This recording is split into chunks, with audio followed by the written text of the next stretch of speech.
کسی شخص کو شاید نہیں چھوڑا ہے جس کے پاس پہنچے نہ ہو آپ نے.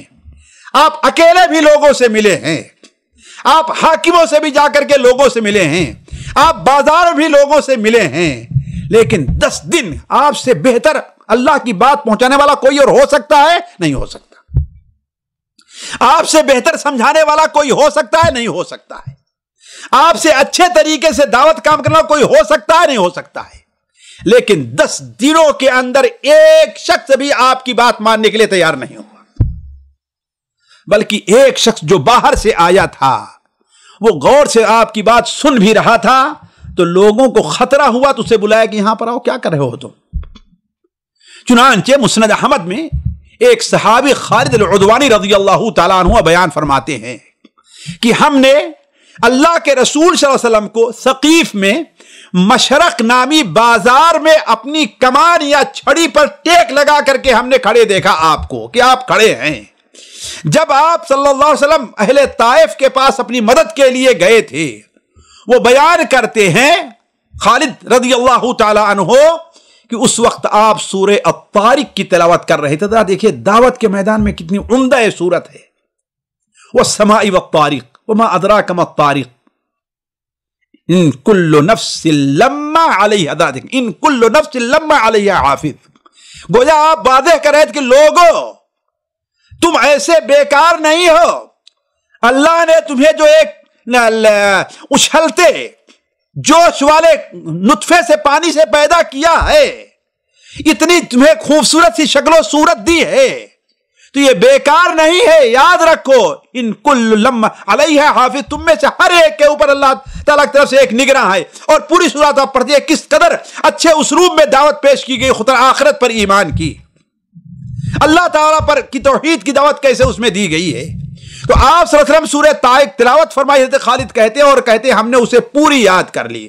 وہ کہتے ہیں کہ زمانے جاہلیت میں بھی ہم نے اس سورت کو پڑھا اور یاد کیا, اور اب مسلمان ہو گیا پھر بھی پڑھ رہا ہوں. وہ بیان کرتے ہیں کہ میں اہل طائف کو, میں آپ پاس کھڑا تھا, اہل طائف نے مجھے بلایا اور مجھ سے پوچھا اس شخص سے تم نے کیا سنا ہے. تو کہا میں نے ان کے سامنے سورہ الطارق پڑھ کر کے سنا دی. ان لوگوں نے کہا, یا وہاں پہ جو موجود قریش تھے ان لوگوں نے کہا ہم اپنے بھائی کے بارے میں, آدمی کے بارے میں اچھی طریقے سے جانتے ہیں, اگر ہمیں یہ معلوم ہوتا یہ کوئی خیر لے کر کے آیا ہے تو ہم اس کی اتباع کر لیتے. یعنی گویا ایک آدمی جو آپ کی بات سے متاثر ہو رہا تھا اسے بھی لوگوں نے بلا لیا اور اسے آپ بات نہیں سننے دیا. تو کہنے کا مطلب یہ ہے ساتھیوں کہ یہ آزمائش جو ہو سکتی ہے بسا اوقات مقبولیت کے ذریعے. آج اگر کسی کو یہ مقبولیت ملی ہے تو یہ آزمائش ہے کہ لوگوں کی طرف وہ کہاں کہاں تک قبول کرتا ہے اور اخلاص کے ساتھ بغیر پیسے کو قبول کرتا ہے, اور کون ہے جو اپنے تقریر اور محاضرات کو لوگوں کے لیے بیچ رہا ہے. 50,000 اب تو معمولی ہو گیا, 1 لاکھ مہینے میں 4 خطبے دوں گا, جس کے لیے جو ہے 10 لاکھ روپے ہم کو چاہیے. یہ کڑوے واقعات ہے جو ہمارے ہاں پائے جا رہے ہیں ساتھیوں. یہ آزمائش ہے اللہ جس میں فیل ہو رہے ہیں یہ لوگ جو. تو کہنے کا مطلب یہ ہے کہ اللہ تعالیٰ شہرت یا اس کے ذریعے بھی لوگوں کو آزماتا ہے. علی کل حال اس سلسلے میں باتیں بہت ہیں, میں مختصر کر کے صرف گنا کر کے چلتا ہوں کہ آخر آزمائش اور ابتلا کے موقع پر ہمارا موقف کیا ہونا چاہیے. ساتھیوں سب سے پہلے صبر ہے. آپ جانتے ہیں اللہ تعالیٰ نے جہاں پر لوگوں کو یہ بارے میں یہ فرمایا کہ انہیں آزمایا جائے گا, سب سے پہلے اللہ نے اس سے پہلے کیا فرمایا, یا ایھا الذین آمنوا استعینوا بالصبر والصلاۃ ان اللہ مع الصابرین. اے ایمان والو اللہ تعالیٰ کی مدد حاصل کرو صبر کر کے اور نماز پڑھ کر کے. تو گویا ہم میں سے کوئی بھی کسی کو بھی آزمائش آ رہی ہے خیر کے ساتھ یا اس شر کے ساتھ, مال نہیں ہے یا مال ہے, صحت نہیں ہے یا صحت موجود ہے, ہمیں اولاد ہے یا اولاد نہیں ہے, کسی بھی شکل میں جو آ رہا ہے تو ہمیں صبر سے کام لینا چاہیے. اور جانتے ہیں صبر کیا چیز ہے. اللہ کے رسول نے صبر کو ضیاء قرار دیا, یعنی روشنی ہے. تو گویا اس روشنی میں چل کر کے انسان صحیح راستے پر پہنچ سکتا ہے. دوسری چیز کیا ہے, انسان یہ سوچے کہ ہر چیز اللہ تعالیٰ کی طرف سے مقدر ہے. میری روزی اللہ تعالیٰ نے اسی وقت لکھ دی تھی جب بھی میں ماں کے پیٹ میں تھا, ہمیں حرکت کرنے کی بھی ہمارے اندر طاقت نہیں تھی. اس سے اللہ نے میری روزی لکھ دی ہے اس وقت. تو انسان یہ سوچے اسی طریقے سے اللہ تعالیٰ کے ساتھ حسن ظن کا دامن نہ چھوڑے کہ اللہ تعالیٰ کے ساتھ ہمارا ظن جو رہے کہ بہتر، یعنی اللہ تعالیٰ میرے ساتھ جو معاملہ کر رہا ہے یہ معاملہ میرے لیے بہتر ہے، اللہ تعالیٰ کی گویا یہ رحمت ہے میرے اوپر۔ کیوں؟ اللہ تعالیٰ اپنی مخلوق، اپنے بندوں پر ان کی ماؤں سے بھی زیادہ مہربان ہے۔ جیسے ایک ہفتہ پہلے ایک موضوع یہ آیا تھا اللہ تعالیٰ کے حسن ظن، اس کے اوپر غور کر لیجئے۔ اسی طریقے سے یہ سوچے کہ اللہ تبارک و تعالیٰ کی جو مصیبتیں ہمارے اوپر آ رہی ہیں وہ نعمتوں کے مقابلے میں کم ہیں۔ اگر انسان اس کے اوپر ذرا غور کر لے، عموماً لوگوں کو جو نعمتیں ملی ہیں وہ زیادہ ہیں مصیبتوں کے مقابلے میں۔ اور پانچویں چیز استغفار اور توبہ۔ حضرت